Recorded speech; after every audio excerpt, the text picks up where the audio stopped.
If you're looking for best practices for your bank or credit union, join us while we talk all things sales, marketing, and strategy for financial institutions. Let's make it happen with FiGrow Solutions. Hi there, I'm Meredith Olmstead, CEO and founder of FiGrow Solutions. We are a digital marketing and sales consulting agency working exclusively with banks and credit unions. And I am here with our Senior Vice President of Marketing, Nida Ajaz. Say hi, Nida. Hi, everyone. And Nida and I were just having a really good conversation about some of the efforts that we've been working on over, the last months and really years with clients around trying to achieve goals around marketing and also sales simultaneously. So basically, we have sales enablement services that kind of go hand in hand with our marketing services for many of our clients to kind of help connect the dots between marketing leads and sales results. And so what we're finding is that a lot of our marketing strategists work with our sales coach to bring those marketing team and sales teams together to drive their goals in the right direction. So we were talking about some of the ways that we do that. And Nida was like, well, I have a couple of things I'd really love to share with our audience. And I was like, all right, let's hit record and let's talk about it. So the first one really, and when we're talking about trying to connect the dots between retail and lending and, achieving goals is we were talking about driving more Google reviews. So Nida, why are Google reviews important and in the first place before we talk about how to drive them? I mean, there are a lot of benefits to Google reviews, especially from a digital standpoint. I know it's the number third qualifier when it comes to ratings on SEO. It's pretty highly rated. So from a marketing perspective, it's a very heavy goal, but from sales perspective too, right? Like when people, I think I was reading a study, around 92% of people make decisions based on other people's reviews. So having that from a sales perspective for you to say, hey, I have all these reviews about my product, go ahead and check it out online, definitely helps the sales as well. Yeah, honestly, we've actually stopped trying to even drive Facebook reviews and focused solely on Google reviews because they are so incredibly important when it comes to user experience. It's super, super common for new customers to come in, even with banks, and say, oh, let me just really quickly read these 18 reviews over here that's giving them a 4.6 or whatever it is. And they will check those reviews out. And if you're not handling them, if you're not responding, if they're not like mostly positive, it can have a negative impact on people's decisions to go with you or go with a different institution. So if we're trying to drive Google reviews, the first one you were talking about was a really interesting effort you did with one of our smaller bank clients in the Boston area who have a really, really proactive mortgage lending team. And what did you do with them to try to drive Google reviews? Yeah. So initially the goal was that we want to get more, we're prioritizing working with their loan officers and trying to see what are ways we can build their profiles up. The Google reviews was just one part of the goal. So we decided, I work with our sales person who works very hands-on with the retail team over there. And I worked with her to set up a sequence of emails that would go out to the contacts of the mortgage loan officers in this organization and just ask for reviews, drive Google reviews. And it was just one email out, and it drove not only good reviews for that bank, but also it got him more leads because he came front of mind in front of all these contacts that were had a great experience with them. Might have been a while back or a year or two back. So just re-engaging those contacts. So there were developers in there, there were realtors in there were previous customers in there. So there was a lot of reminder of some of these contacts and getting it front of mind. So I remember him telling us that, hey, all of a sudden I have a boost of number of people getting referred to me, even though the email just asked for Google reviews. Nice.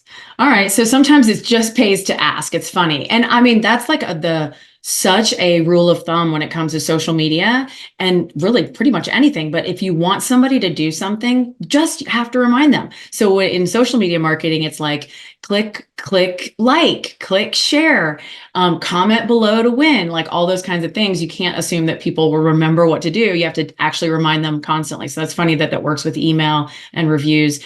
So the other thing that we have a client who we were talking about this actually is incentivizing their employees, and they're paying their employees $10 for every Google review that employee can either get mentioned in or like be able to show a direct, causation for them having an interaction with this customer, and then that person immediately going out to Google and leaving a review for the institution. But you said and you said it's going really well. How are they tracking it though? I mean, it's kind of I mean, it is very manual, but there are yeah. ways that you could automate it. Like you could Okay. send a form and let your employees go in and say, hi, I just serviced this person. They said they're going to leave a review, and then have that form be the tracking system. So there are ways to automate it, but yes, for them, it's very manual. But then for another client, we did work it in because our sales enablement leader, like Danielle in our team, she works closely with our clients to set up like an incentive plan for them. Right. And she and I had some goals calls where, hey, these are some marketing goals we want to achieve. And she made sure she incorporated some of those as part of the incentive plan for the employees. For the salespeople. Yeah. Yeah. 100%. Exactly. Yeah. So yeah, honestly too, I mean, even if it does add, if there's a little bit of a manual component to tracking, if it means that you end up with 50 other new reviews on Google over the course of 6 months or something like that, it's worth every penny, really.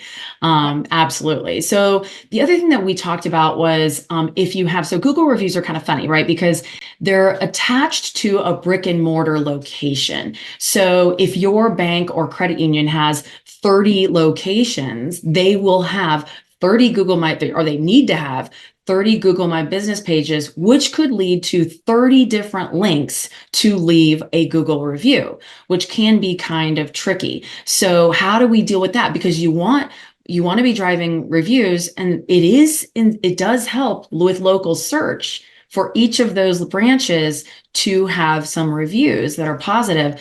But how are you guys doing that? How are we seeing, like, I know we have some different ways that we do that. Yeah, so I know our team does a really good job in coming up with these solutions. So one of our team members, Krista, had come up with a solution for a client that she works with closely that has like 15 different branches. And what we did is we got the custom link for each branch, and then put a web page together on the website that has each branch linked. So you can actually select which branch you service. And based on that, you'll have a direct link to the Google reviews page without having to search for it. So that link could be used by the staff members very easily. Mm-hmm. Yeah. And we've also used it in onboarding. So if you know what branch a new customer or a new member came in through, you can customize with smart content. If you have a good, robust content management system or email system, you can use smart content to change the link out to link them directly to the right branch for them to leave their review during their onboarding process. Because we also know that the best time for somebody to ask somebody for a review is right when they have just converted on the new product or service.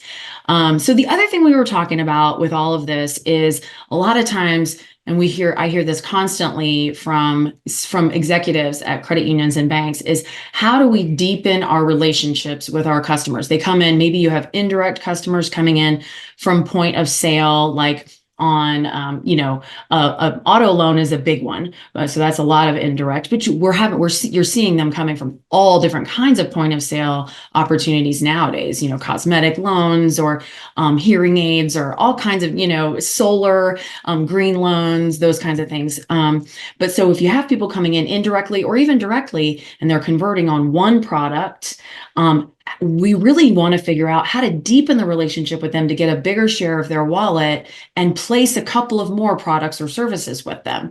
So there's really, it's about getting marketing and sales teams across departments to kind of help drive those leads from one department, from like, say, consumer loans to mortgage or to retail or wherever else they might need to go. What are some of the things we've done to help with clients with those efforts?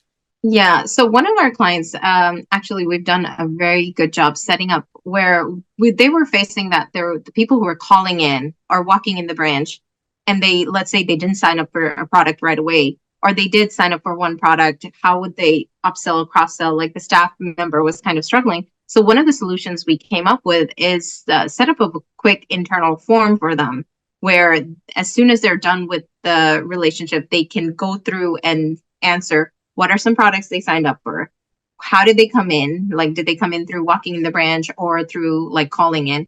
What did they do at that call or that service time? And then also, what are things that they are interested in? So this question is really good because it also gives them a script of like what are things that they do need to ask about. And mortgage and things like auto loans and things like that are part of that form.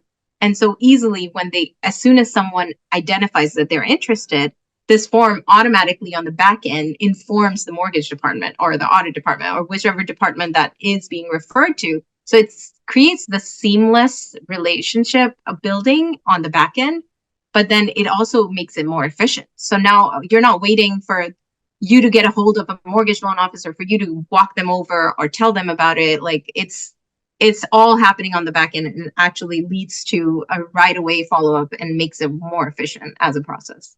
Yeah, and we found too with the processes like that we've set up, like either trying to automate and drive with like a form capture and then automating the actual referral across departments. You can randomize it, so you can rotate it from one person to another to keep the loans or the leads kind of even, so nobody has a really heavy workload while somebody else isn't getting any. But you can also use that as a way to try to remind your frontline staff who are interacting with clients, what are the other products or services that are available out there. So like a checklist, like you said, to kind of help walk them through the new account opening process, and then talk to them about all the other things that they could be thinking about as they're filling that out right in real time.